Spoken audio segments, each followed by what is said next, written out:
हरे कृष्णा, राधे राधे। नमस्कार प्रिय भक्तजनों, आज मैं आपको इसी वीडियो में बताऊंगी अहोई अष्टमी के उपायों के बारे में। अहोई अष्टमी के दिन माताएं अपनी संतान की सुरक्षा के लिए, संतान की प्राप्ति के लिए अहोई अष्टमी के दिन कौन से उपाय कर सकती हैं। ऐसे में आप इस दिन कुछ उपाय भी कर सकते हैं जिससे घर में सुख समृद्धि बनी रहे।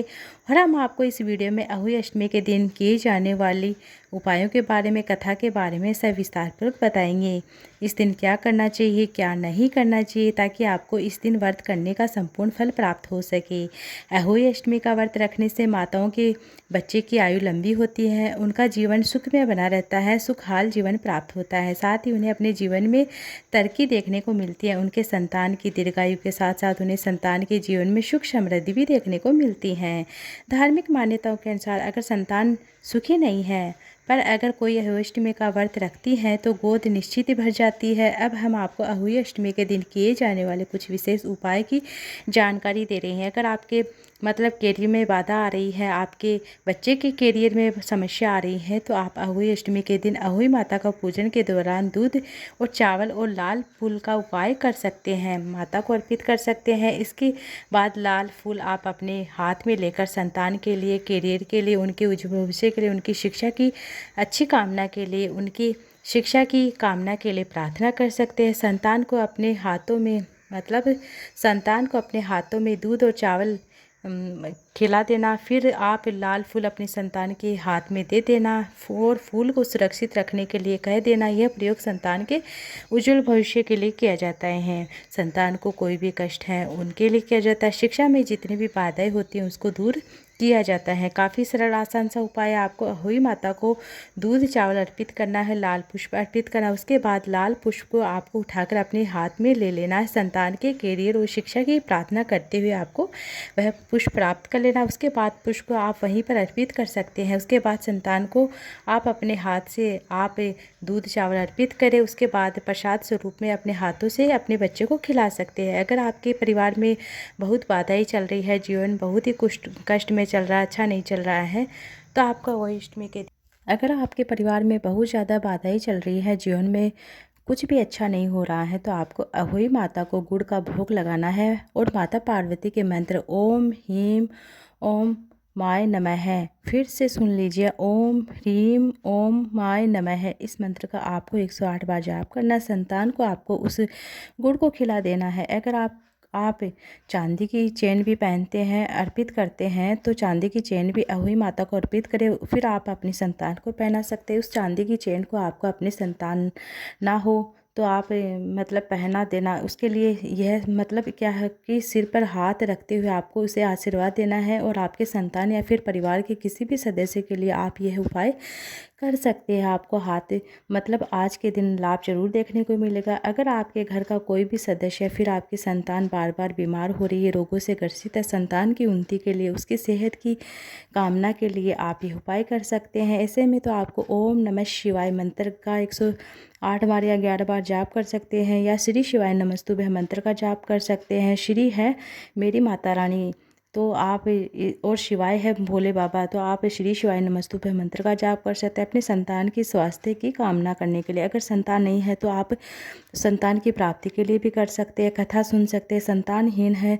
तो आपको अहोई माता को, भगवान देवादिदेव महादेव भोले बाबा को, माता पार्वती को दूध भात का भोग लगाना चाहिए। दूध भात दूध चावल का भोग लगाना चाहिए। चांदी की 9 मोतियों का एक लाल धागे में पिरोकर माला बनाई जाती है। अहोई माता को माला अर्पित की जाती है। संतान की प्रार्थना की जाती है। पूजा के बाद आप अपने संतान या फिर जीवन साथी को उस दूध या भात को खिला दीजिए। अगर संतान नहीं है तो आप अपने जीवन साथी को यह दूध और भात खिला सकते हैं, चावल खिला सकते हैं। यह थी जानकारी आपको अहोई अष्टमी के दिन क्या क्या करना है। अब अहोई अष्टमी के दिन आपको क्या क्या नहीं करना है, क्या वर्जित होता है, ध्यान से सुनिएगा। क्या नहीं करना चाहिए यह भी समझ लीजिए। इस दिन आपको क्या करना है, गणेश भगवान फिर अहोई माता का पूजन, तारों को रात में अर्घ्य देना है। अहोई माता की पूजा करते समय आपको हर संतान का नाम अहोई माता के चित्र के सामने आपको लेना आवश्यक होता है। अगर आपको याद हो तो वंशावली का पेड़ भी आप बना सकते हैं।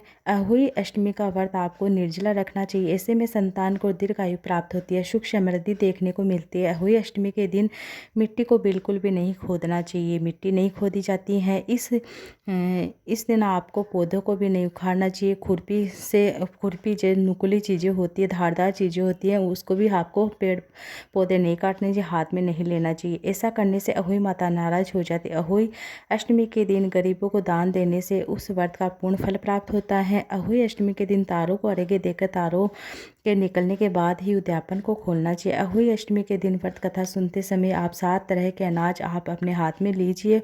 पूजा के बाद उस अनाज को किसी भी गाय को खिला दीजिए या किसी भी पशु पक्षी को खिला दीजिए। ऐसा करने से आपके और जीवन में बहुत ज़्यादा खुशियाँ प्राप्त होगी, उसका शुभ फल आपको प्राप्त होगा। इस दिन पूजा करते समय बच्चों को भी बिठाइए साथ में। अगर आपका बच्चा छोटा तो आप अपने साथ में ज़रूर बिठाइएगा, बड़ा है तो भी आपका कहना मानता आप ज़रूर बिठाइएगा।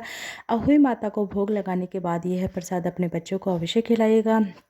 अब एक पौराणिक मान्यता के अनुसार यह माता की एक कथा है, हम आपको सुनानी चाह रही हैं। छोटी सी कहानी है, आप उसे अवश्य सुनिएगा। आपको क्या करना, बहुत समय पहले एक साहूकार रहता था, उसके 7 बेटे और 1 बेटी थी। दीपावली का पर्व नज़दीक आ रहा था। साहूकार के घर में साफ सफाई होनी थी, जिसके लिए रंग आदि कार्य चल रहा था। इस कार्य के लिए साहूकार की पुत्री जंगल में गई, मिट्टी लाने के लिए गई थी और उसने कुदाल से मिट्टी खोदने की अर्थात खुरपी से मिट्टी खोदी और मिट्टी खोदते ही उस कुदाल से शाही के बच्चे को चोट लग गई, जिससे उसकी मौत हो जाती है। तभी साहूकार के पूरे परिवार को संतान शोक का श्राप दे देती हैं।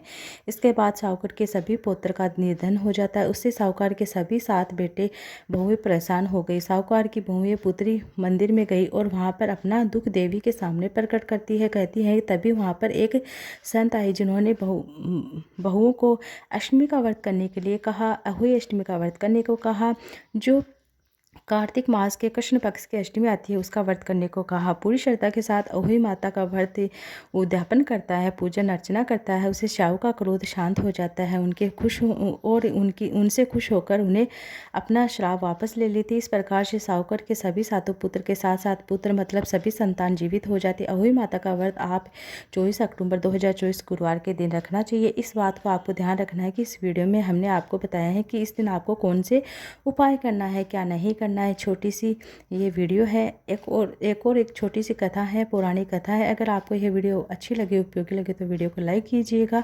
कमेंट बॉक्स में हर हर महादेव, श्री शिवाय नमस्तुभ्यम, जय माता रानी की जरूर से लिखिए, अहोई माता की जयकारा जरूर से लिखिएगा।